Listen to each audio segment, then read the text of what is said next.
Hello, my gorgeous people. Grace here by Cadonia. And as you've probably experienced, some days on the bike are more successful than others. It's midday, the heavens have opened, and we've given up trying to fight it. Time for a cold beer and to wait it out. Not that way. The day had started inauspiciously, with me leading us down a track that went absolutely nowhere. Today it was just Ian and I. The previous night we had rolled into Siem Reap and the other guys were off exploring Angkor Wat. But in typical fashion, here I am stuck in the scrub in the rain instead of improving my mind. It had just started to rain, and I had blithely followed the GPS track around the back of Kulen Mountain, and Ian had blithely followed me. Within minutes, we'd lost the track completely, and Ian was stuck somewhere in a creek bed. Still on high ground with my 690, I let him go ahead and explore on the XR 250, which was probably not a kind thing to do, because as much as my bike was the heavier, his bike had terrible suspension, many missing bolts, and tyres which were worn practically slick. Such are the hazards of a rental bike. Fortunately, Ian is big and strong and was able to extricate himself without my assistance. After the extrication, the rain continued to fall, and as you can see, my camera lens protector has fogged up. That didn't stop us from heading out onto some single track to get our fix. I spied a little trail heading into the base of Kulen Mountain and went for it. Conditions were slippery with the rain still falling, but I had just gotten brand new tyres on my bike, brand new knobbies, and they were hooking up nicely on the trail. I let Ian go first until I saw him riding straight into a fallen tree. Riding with my trials friends in Chiang Mai has taught me that there's always an easy way and a hard way, and naturally I went for the easy way. Of course, I would probably take the hard way too if I thought I could pull it off reliably. But today, with my goggles fogging up already, I wasn't too keen to spend more time than I needed to spend lying in the mud. Of course, with his long legs, Ian was fine, and soon we were twisting and turning through the single track again. Now, in case you're wondering whether I ever really stand up on the bike, the answer is I do, but I tend to cut out that footage because, as you can see, if I stand up, you don't really get to see the trail. All you get to see is the fuel tank and my handlebars.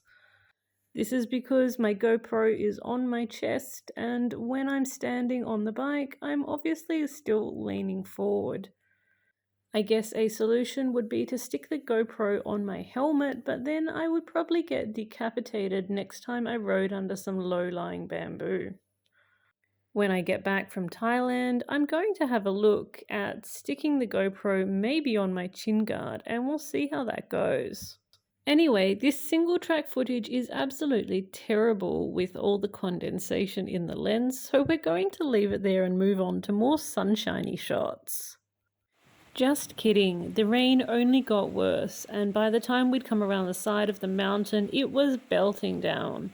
I made an executive decision and pulled off near this little shop, which had some very convenient shelter. These little shops tend to be called red boxes because of the red ice boxes you see out the front. Actual refrigeration is downright fancy in Cambodia, but everyone has a red box with a chunk of ice, and it's usually full of energy drinks and beer.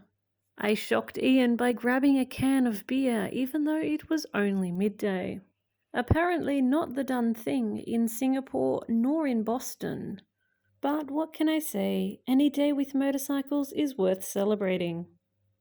Also worth celebrating are the people and the puppies you meet along the way. How adorable is this little creature? Actually, I met the puppy at the very petrol station where Ian and I parted ways. Today, neither of us were carrying our full complement of tools and spare parts. We were both riding light. And as luck would have it, all the bolts decided to fall off his motorcycle on that day. When I say all the bolts, I may be exaggerating, but only slightly. At the very least, we had to reattach the entire headlight assembly with zip ties. And eventually we agreed that it would probably be best if Ian limped back to town on the sealed road, seeing as hitting a few more whoops would probably be all that was required to leave that iconic Baja headlight lying on a Cambodian road. So we parted ways, and I plotted myself the most circuitous route back to town that I could manage, my goal being to get within a stone's throw of Angkor Wat without hitting the bitumen. Meanwhile, Ian made it back safely to see Chia, our favourite mechanic in Siem Reap, and now all that was left was to make sure that I didn't get myself stuck in a bog on the way home. Famous last words. I was barreling along and I came up to this bridge, and, well, as you can see, the bridge is toast. I try walking out the crossing through the shallowest bit I can find, and then it gets deeper and deeper. As the water is about to come over the top of my boots, I think this cannot be the correct way. I'm on my own and I don't want to drown my bike. But this is Asia, and where there's a way, there's a Honda wave. So look around and find those little tracks that go around the edges of your bog. Rarely will you be led astray. So I take a walk through the bushes, and the water here is considerably shallower. It's not over the top of my boots. This is clearly the preferred route for the locals, and I decide, okay, we can do this. We can give this a go. All I need to do is stay on my line, keep my balance, and I should be sweet. Now, I've said this before and I will say it again, there is no shame in walking out your water crossings. I do it because I travel alone and I just can't afford to drop the bike in the middle of a river. You might get wet boots, but it's a hell of a lot better than having to change your oil and stand your bike on its end to pour the water out of the exhaust pipe. Maybe this makes me a pussy for not gunning the throttle and riding on through on my badass KTM, but I would much rather preserve the longevity of both myself and my motorcycle. And being judged a pussy is a price that I am absolutely willing to pay. In fact, maybe I should get that put on a sticker.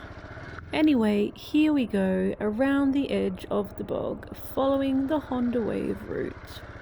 Stand up, stay balanced, eyes where you want to go, and there we go. Nice even throttle through the boggy bit and out the other side into the last stretch of nice shallow water. Voila.